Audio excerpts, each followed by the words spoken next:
A gente falava no vídeo anterior sobre a análise de políticas e procedimentos de segurança. Então agora a gente vai começar a falar sobre teste de segurança. A principal diferença nos testes de segurança em comparação com a análise estática de políticas e procedimentos é a utilização dos resultados de teste, concebidos para verificar ou validar a eficácia das políticas e procedimentos. Esses testes se concentram no risco de que uma política pode estar em vigor, pode ser seguida, mas não é eficaz na proteção dos ativos. Então, pode ser que uma política não foi bem elaborada, que ela está em vigor, as pessoas seguem essa política, mas ela não é eficaz para proteger os ativos justamente. Políticas e procedimentos podem ser uma fonte de testes de segurança, mas é importante o testador ter em mente que os ataques estão sempre evoluindo. Seus testes devem ser realizados com mentalidade de atacante. Então, esses testes eles vão ficar obsoletos, né? Eu preciso de novos testes por causa que os ataques estão sempre evoluindo. Auditoria de segurança e seu papel no teste.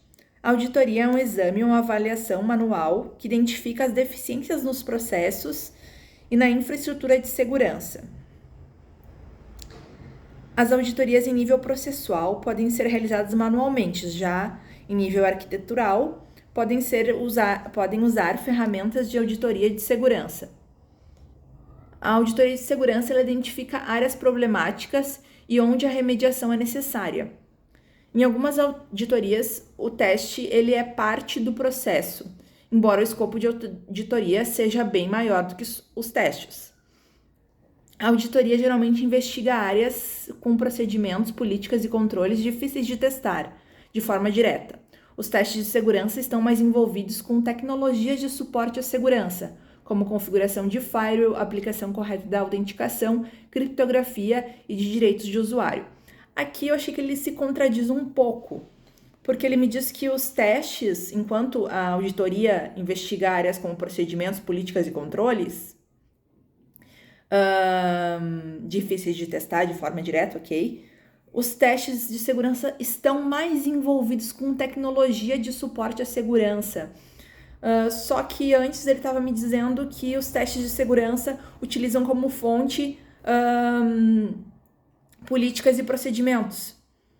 E aqui ele já me diz que os testes estão mais envolvidos com tecnologia de suporte à segurança. Achei um pouco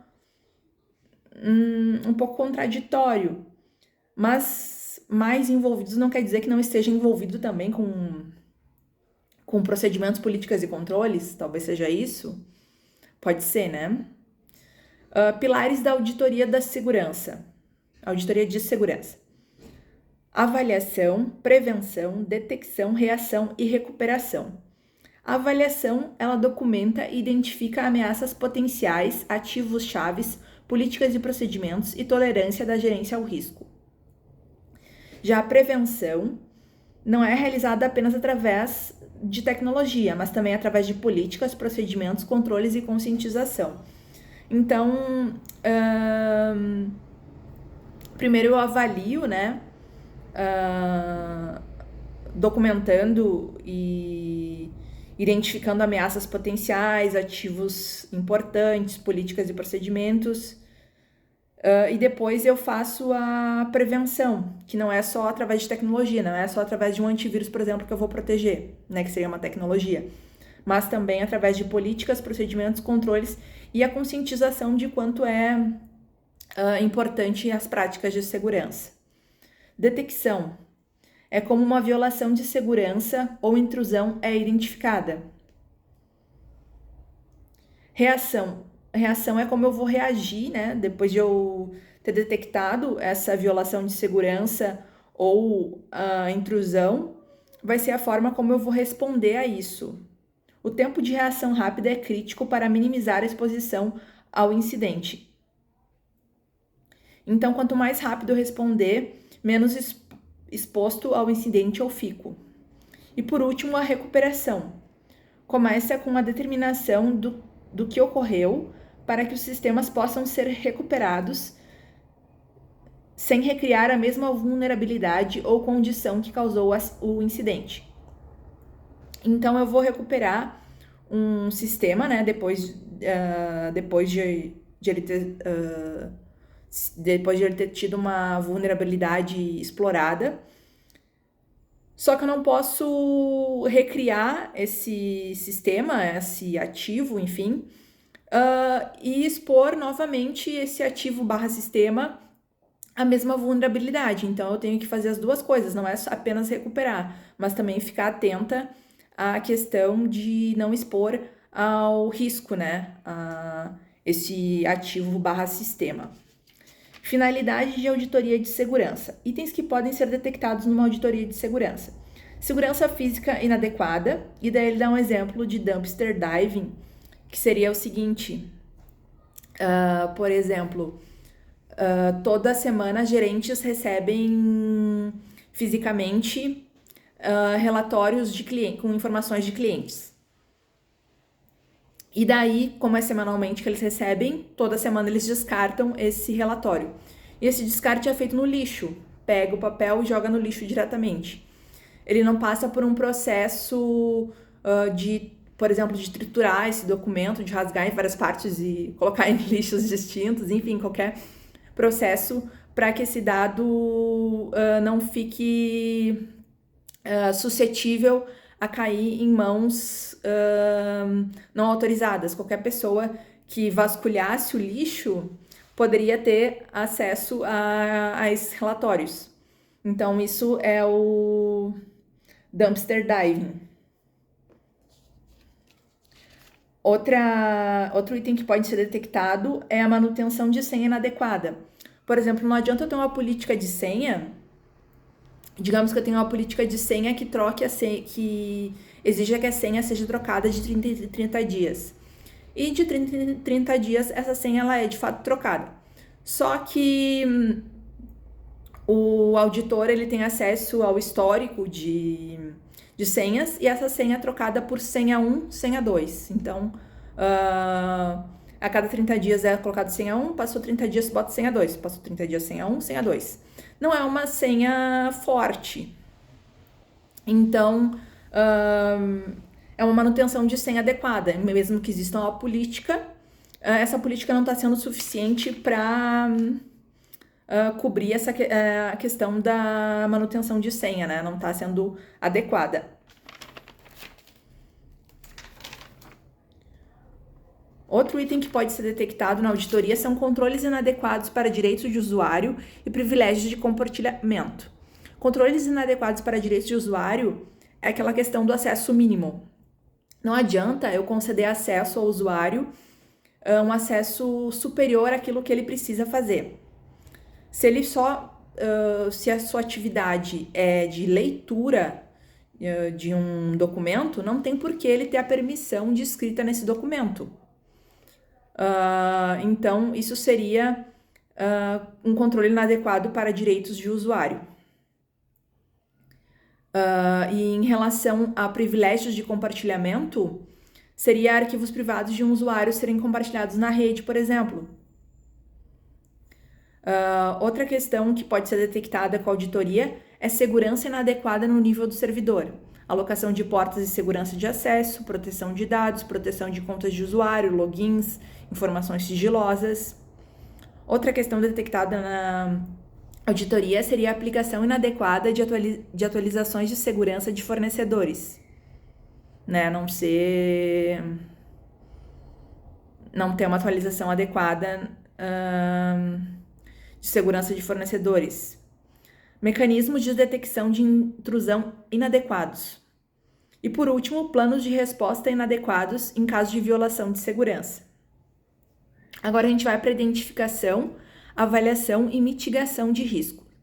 Depois que as áreas problemáticas foram identificadas pela auditoria, o risco deve ser avaliado e um plano de melhoria deve ser implementado. O relatório do auditor pode incluir recomendações e outras áreas de risco. A partir disso, as atividades de identificação, avaliação e mitigação de riscos podem ser planejadas. Então, primeiro, a gente tem as áreas problemáticas identificadas pela auditoria, e daí o risco deve ser avaliado e um plano de melhoria implementado. Aí temos o relatório do auditor, que pode incluir recomendações e outras áreas de risco, e a partir disso as atividades de identificação, avaliação e mitigação de riscos podem ser planejadas. Os objetivos de teste de segurança são baseados em riscos de segurança. O risco é algo que pode acontecer, e se acontecer, tem dois fatores relacionados, que é a probabilidade e o impacto. A probabilidade desse evento acontecer, né, ou quão provável é que esse evento venha a acontecer, e caso ele vir a acontecer, qual é o impacto que ele vai causar. É um produto, né, e pode ser um produto em relação à probabilidade e impacto. Os riscos de segurança de informação resultam da perda da confidencialidade, integridade ou disponibilidade de informação ou sistemas de informação e causam impactos às operações organizacionais, ativos, outras organizações e um país. Então, o risco de segurança da informação, ele é decorrente da perda da confidencialidade, né? Eu conseguia acessar um dado que é confidencial, a integridade, né, de uma informação ou de um sistema, eu ter ali um acesso, eu ter ali um sistema com dados modificados, com informações não confiáveis, ou a disponibilidade desse sistema ou informação, né, eu não ter acesso a esse sistema ou a informação. E isso causar um impacto a operações organizacionais, ativos, outras organizações e um país. Então, se eu tenho se eu sou uma consultoria e tenho um cliente, a confidencialidade, integridade ou disponibilidade de informação, né, a perda disso vai ter impactos não só para a minha organização, como ao meu cliente também, que é uma outra organização.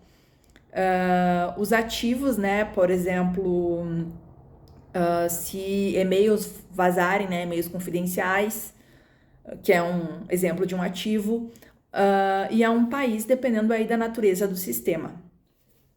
Identificação de risco é um processo de documentação de um risco ou uma área de risco. A avaliação de risco é a atividade que atribui um valor aos riscos identificados. O papel de uma avaliação de risco é permitir que a organização entenda quais áreas e ativos podem estar em risco e determinar a criticidade de cada risco. Para testadores, a avaliação de risco pode ser uma fonte de informações a partir da qual testes podem ser planejados. Então, assim, os riscos, as políticas de segurança podem ser fontes para o teste, né? O teste de segurança, no caso. A avaliação de risco deve refletir as ameaças de segurança, os stakeholders impactados e os ativos a serem protegidos. Desta forma, juntamente com a priorização do teste de segurança, baseados na avaliação de risco de segurança, os testes ficam alinhados com os objetivos de segurança do negócio. Então, aliado a essas duas coisas, que a avaliação de risco ela reflita as ameaças de segurança, os stakeholders, né, as pessoas impactadas, caso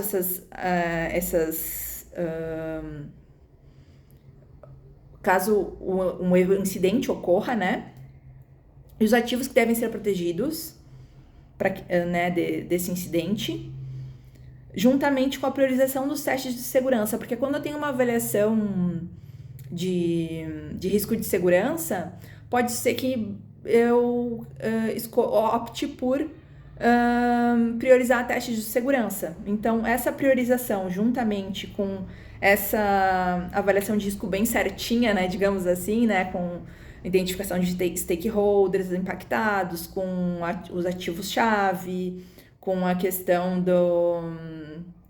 das ameaças. Isso faz com que os testes fiquem alinhados com os objetivos de segurança do negócio. Riscos de segurança podem ser medidos em termos de exposição ao risco. A exposição ao risco é calculada multiplicando o impacto ou perda potencial pela probabilidade da ocorrência. Então, isso eu até falei anteriormente, né? Falei de ser um vezes o outro, né? A probabilidade vezes o impacto. Os modelos de risco definem os fatores de risco a serem avaliados e a relação entre eles. Os fatores de risco são características utilizadas em modelos de risco como fonte para determinar os níveis de riscos nas avaliações de risco, quanto risco. Então, assim, exemplos de fatores de risco: ameaças, vulnerabilidade, impacto, probabilidade e condições predisponentes. Então, assim, eu tenho para eu determinar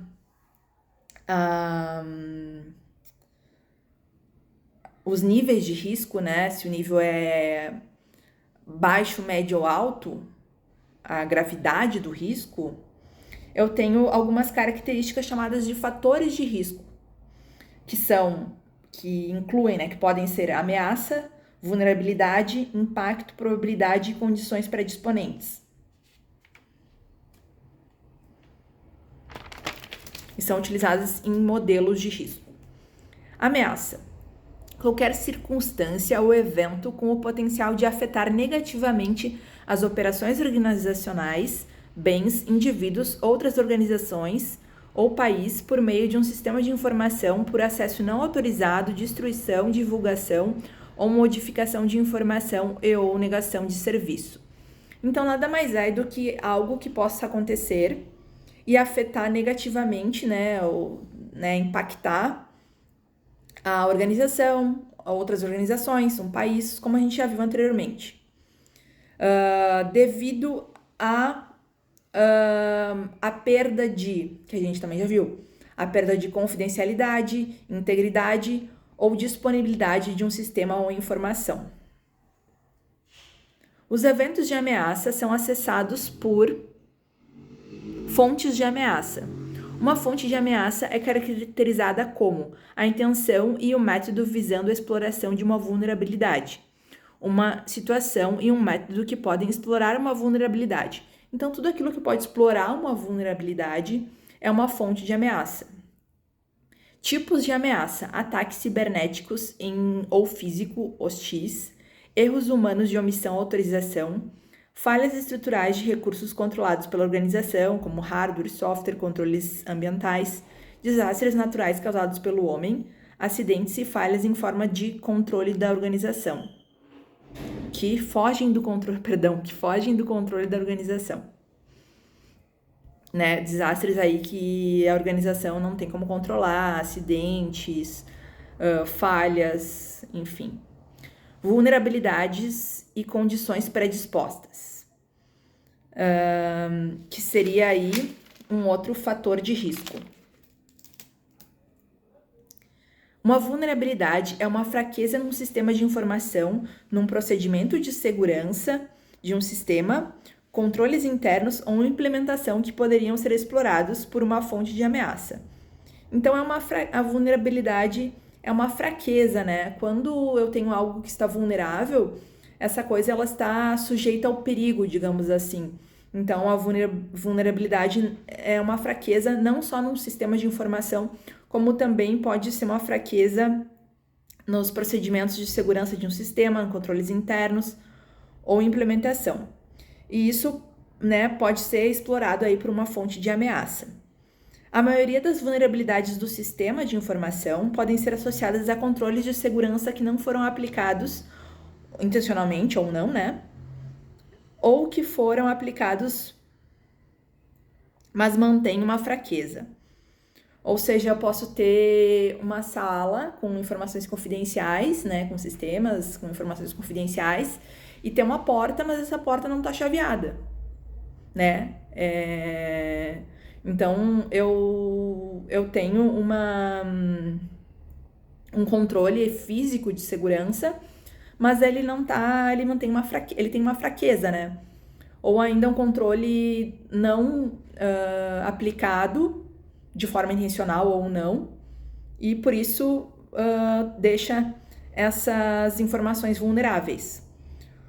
O sistema vai evoluindo, a organização vai mudando e com isso os controles ficam obsoletos. Isto refere-se à necessidade de manter avaliações de risco durante todo o ciclo de vida de software e a importância de programas de monitoração contínua para ter uma consciência situacional de postura de segurança organizacional. Então, como o sistema vai evoluindo e também a organização ela vai se modificando, né? As coisas elas vão mudando de tempos em tempos, é importante manter avaliações de risco durante todo o ciclo de vida do software. E por último, como fator de risco tem o impacto. O nível de impacto de um evento de ameaça é o tamanho do dano que pode ser esperado resultar das consequências de divulgação, modificação, destruição, perda de informação ou indisponibilidade do sistema de informação. Então, o impacto é aquilo que pode trazer um dano devido a, de novo, a perda de confidencialidade, integridade ou disponibilidade de um sistema ou informação. Esse dano pode ser vivenciado por líderes, proprietários de negócio, administradores de informação, proprietários de processos de negócio, proprietários de sistemas de informação, qualquer pessoa com interesse pessoal nas operações, bens ou indivíduos da organização, como outras organizações e um país. Probabilidade. É a probabilidade, a possibilidade, na verdade, né, de que o evento de ameaça resulte em um impacto negativo. Então, qual a possibilidade de que um evento de ameaça tenha impacto negativo? Né? E essa possibilidade ela é baixa ou ela é alta? Né? E aí, qual a probabilidade dela acontecer? Para as ameaças adversas, uma avaliação de probabilidade se baseia em intenção, capacidade e segmentação. E ele não explica o que seria essa intenção, capacidade e segmentação, só falou assim. Né? Uma coisa assim meio que para decorar, porque não explica, né, o que significa esses 3 itens. Determinação do nível de risco de segurança. A probabilidade de avaliação de ocorrência e a avaliação de impactos podem ser combinadas para calcular a gravidade geral para o risco. Em alguns casos, podem usar estimativas, como baixa, média e alta. Por exemplo, para eu determinar a gravidade de um risco, eu posso usar a gravidade baixa, média e alta. Gravidade em relação à confidencialidade de dados. Se dados privados forem comprometidos e impactarem uma baixa quantidade, poucas pessoas, aí eu defino quanto é poucas pessoas para minha organização. Digamos que poucas pessoas são 100 pessoas. Então, eu digo que a gravidade é baixa se dados privados comprometidos impactarem 100 pessoas. A gravidade é média se dados privados comprometidos impactarem um número médio de pessoas, aí 500 pessoas. E eu digo que a gravidade é alta se dados privados comprometidos impactarem muitas pessoas, 1000 pessoas. Então, eu posso classificar a gravidade geral de um risco como baixa, média e alta, como também eu posso utilizar outras formas de classificação. Eu posso, por exemplo, assim, fazer uma matriz de impacto e probabilidade. Se a probabilidade de algo acontecer, daquele evento acontecer, daquele incidente acontecer, for pequena, for de 1 a 3, for 1, e a probabilidade for 1 e o impacto for 1, eu tenho aí uma gravidade baixa, porque é muito difícil de acontecer e caso venha acontecer, o impacto também é baixo. Agora, se eu tiver uma probabilidade 2 e um impacto 2, aí já já tem um dano maior e uma probabilidade maior de acontecer. Então, eu digo que a minha gravidade geral do risco, ela é média. Agora, se a probabilidade de acontecer ela for alta, for 3, e o meu impacto for 3, então eu tenho uma gravidade geral do risco crítica. Porque se acontecer vai ferrar com tudo e tem grandes chances de acontecer. Eu dei exemplos onde a gravidade e o impacto são iguais, mas eles podem ser diferentes também. Eu posso ter um impacto 1 e uma probabilidade 3, né? Uma probabilidade alta e um impacto baixo. Então, eu sempre vou comparar a probabilidade e impacto, e quanto maior os dois forem, maior vai ser a minha gravidade. A gravidade de um risco determina o grau de imediatismo da resposta. Então, quanto maior for o grau de risco, mais rápido, mais imediata tem que ser a minha ação de resposta. Pessoas, processos e tecnologia. Incidentes de segurança podem ser causados por pessoas, processos ou tecnologia. É chamado triângulo de ferro. Se eu tiver uma falha em pessoas, processos ou tecnologia, eu posso ocasionar um incidente, né? Uma falha em qualquer um desses 3 itens. Pessoas, que podem ser aí os funcionários, os usuários do sistema, independente das políticas, procedimentos e controles existentes, se não forem seguidos, serão ineficazes. Então, a mesma coisa do exemplo da senha lá que eu dei. Digamos que não o mesmo exemplo, mas, por exemplo, assim, se eu tiver uma política de senha que me diga que a minha senha tem que ter 8 caracteres.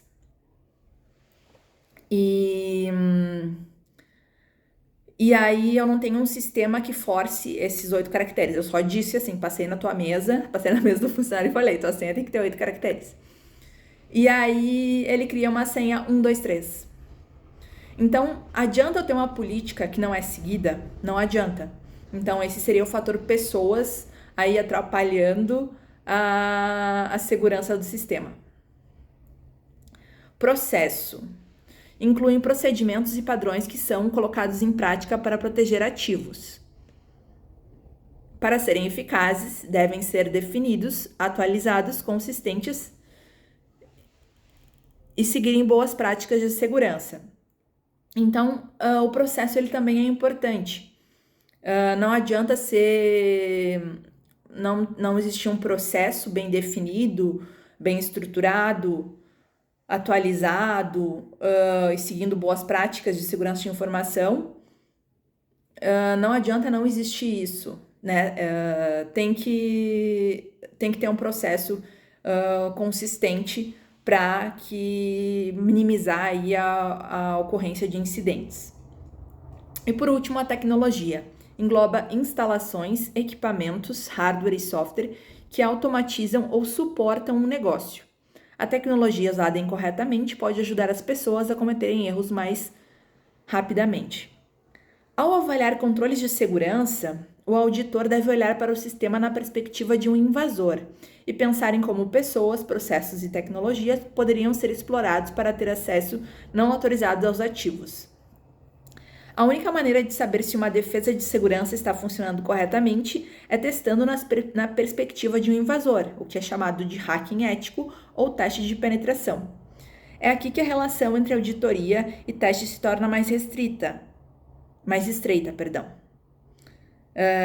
A auditoria identifica deficiências e áreas importantes para testar, e os testes são os meios pelos quais é provado ou desmentido que controles estão funcionando. Então, a auditoria ela identifica deficiências e áreas de risco, e os testes eles provam ou não, ou desmentem, né, que os controles estão funcionando.